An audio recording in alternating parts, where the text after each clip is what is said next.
प्राकृतिक माता की जय हो, भारत की जय। आप देखेंगे हम लोग भारत में हैं, हमने जन्म लिया, बहुत ही हमने अच्छे कर्म किए होंगे जो हमने इस पावन धरती पर जन्म लिया। और आज मैं ये सामने देखेंगे इधर नेपाल बॉर्डर है और ये शारदा नदी बह रही है। यहाँ पे आया हूँ और मैंने यहाँ पंचतत्व स्नान करने का ठान लिया था और हवा इतनी प्रबल है कि पूरा हिला के रख दे रही है। लेकिन हम देखिए जल तत्व, यहाँ पे आप नदी है तो जल है ही है, नीचे भूमि है, भूमि तत्व का भी स्पर्श होगा, वायु, खुला आसमान है, आकाश है तो आकाश तत्व, और इस तरीके से सूर्य हमारा अग्नि तत्व सामने निकलने वाला है। मैं आप लोगों को दिखाता हूँ। तो हम लोग देखिए स्नान करते हैं घरों में तो वो स्नान का अपना आनंद है, लेकिन हम कहीं अगर तीर्थ स्थान पे जाते हैं तो प्रकृति का आनंद लेना चाहिए और हमें पंच तत्व करना चाहिए। आप देखेंगे मैं सिर्फ यहाँ नीचे कपड़े पहना हूँ कि कुछ भी ठंडी हवा चल रही तो कुछ नहीं होने वाला है।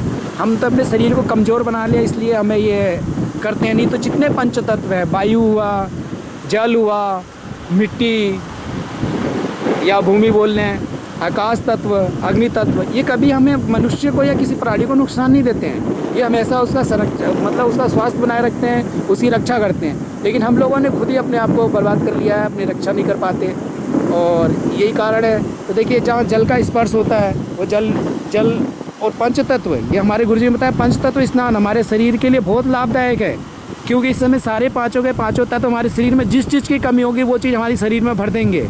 क्योंकि भूमि तत्व से हमें मिनरल शरीर सोखता है, जल से जल में जो तत्व होते हैं और जल और पोषक तत्व होते हैं वो सोख लेता है। ऐसी वायु से भी हमारे अंदर ऑक्सीजन की भरपूर मात्रा जाती है और हमारे फेफड़े भरपूर काम करते हैं और वो उस जल से और पृथ्वी से तो सोखे हुए तत्वों को या उनसे जो स्पर्श से मिलता है, क्योंकि स्पर्श की किस्सा आपको पता ही है, तो वो हमारे शरीर को निरोगी करते हैं। अग्नि के लिए हमारे पे सूर्य है, ये थोड़ा पहाड़ के पीछे आड़ पड़ गया है, मैं भी जाऊँगा जहाँ से सूर्य भगवान दिखाई देंगे, भांस लूँगा।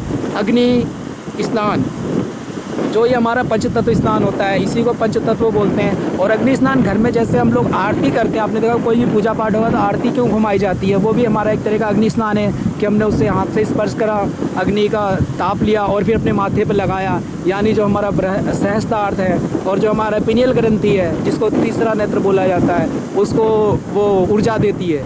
और वही सिर्फ हमारी पिनियल ग्रंथि या तीसरा नेत्र बोल लें, वही हमारे शरीर का ऐसा अंग है जो इन पंच तत्वों से डायरेक्ट एनर्जी ले सकती है। सूर्य से भी ऊर्जा ले सकती है, वायु से भी ले सकती है और जल से भी ले सकती है। तो इसीलिए आपने देखा होगा कि बहुत से हमारे संत महात्मा लोग बिना खाए पिए भी कई सालों तक जिंदा रहते हैं या सप्ताह भर रह लेते हैं। वो पंच तत्व उनकी वहाँ से पूर्ति हो जाती है, जो पिनियल ग्रंथि है वो ले लेती है, यानी तीसरा नेत्र जो है वो उसको ऊर्जा देता रहता है और आदमी जिंदा रहता है। इसमें खाने पीने की जरूरत नहीं होती, जल तत्व भी मिल जाता है शरीर के स्पर्श से।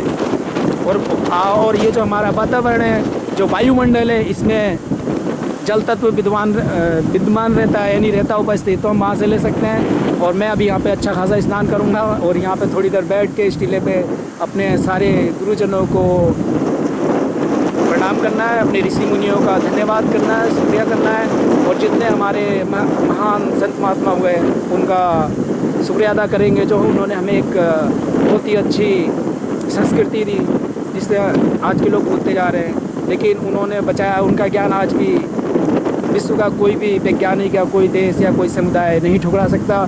ऐसे महान जो हमारे ऋषि मुनि हुए, जो आध्यात्मिक वैज्ञानिक थे, उनको कोटि कोटि चरण स्पर्श। और मैं प्रकृति माता के सामने बोलता हूँ, अगर वो लोग कहीं पे भी मौजूद हों तो मुझे मेरा मार्गदर्शन करें और मुझे ज्ञान प्रदान करें और साथ में मैं कुछ कर सकूं, इसके लिए मुझे शक्ति और प्रेरणा दें। जय हिंद, जय भारत, जय प्रकृति माता।